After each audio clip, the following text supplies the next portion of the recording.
സുഗന്ധവാഹിനി അമ്മേ നിൻ സുതനെ വാഴ്ത്തുന്നു.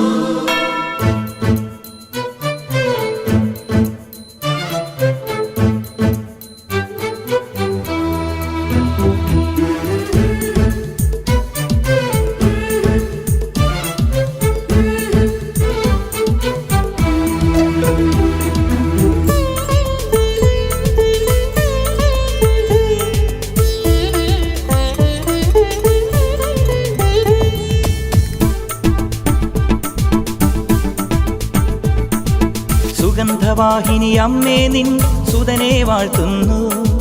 സുഗന്ധവാഹിനി അമ്മേ നിൻ സുതനെ വാഴ്ത്തുന്നു.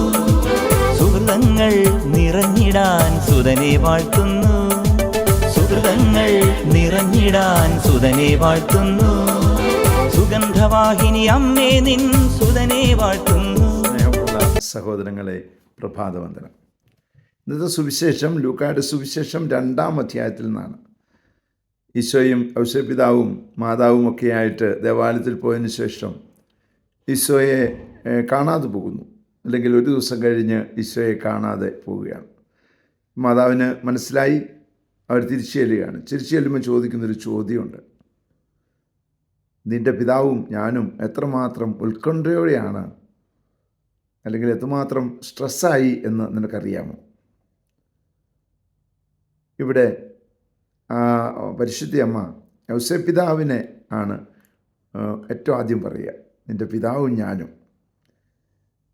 എന്ന് നമുക്കറിയാം. ഔസേപ്പിതാവിൻ്റെ തിരുനാൾ കൂടിയാണ്. നമ്മുടെ പ്രാർത്ഥനയിൽ ഔസേപ്പിതാവിനെ കൂടി ചേർത്ത് പിടിച്ചുകൊണ്ട് പ്രാർത്ഥിക്കുവാൻ ശ്രമിക്കണം. നമ്മുടെ തലീത്താക്കുമിൽ ഓരോ ദിവസവും ഔസേപ്പിതാവെ ഞങ്ങൾക്ക് വേണ്ടി അപേക്ഷിക്കണമേ എന്ന് നമ്മൾ പറയാറുണ്ട്. ഔസേപ്പിതാവിന് വലിയ സംരക്ഷണം നൽകുവാനായിട്ട് സാധിക്കും. ഈശോയെ ആ അപകടത്തിൽ നിന്ന് സമയത്ത് ഈശോയെയും മാതാവിനെയും കൂട്ടിക്കൊണ്ടുപോയത് ഔസേപ്പിതാവാണ്. ഇതുപോലെ പ്രതിസന്ധി ഉണ്ടാകുമ്പോൾ, പ്രയാസം ഉണ്ടാകുമ്പോൾ ഔസേപ്പിതാവെ ഞങ്ങളുടെ രക്ഷയ്ക്കെത്തണമേ എന്ന് പറഞ്ഞാൽ തീർച്ചയായിട്ടും ഔസേപ്പിതാവിൻ്റെ സാന്നിധ്യവും നമുക്ക് അനുഭവിക്കാനായിട്ട് സാധിക്കും. അതിനുള്ള കൃപാവരം ലഭിക്കട്ടെ പ്രാർത്ഥിക്കുന്നു. പരിശുദ്ധ അമ്മയെ സഹായിക്കണേ. വിശുദ്ധ ഔസേപ്പിതാവെ ഞങ്ങൾക്ക് വേണ്ടി അപേക്ഷിക്കണമേ. പരിശുദ്ധാത്മാവെ എഴുന്നള്ളി വരണേ. പരിശുദ്ധ പരമ ദിവ്യകാരണത്തിന് എന്നേരവും ആരാധനയും സ്തുതിയും പുകഴ്ചയും ഉണ്ടായിരിക്കട്ടെ. ആമേൻ.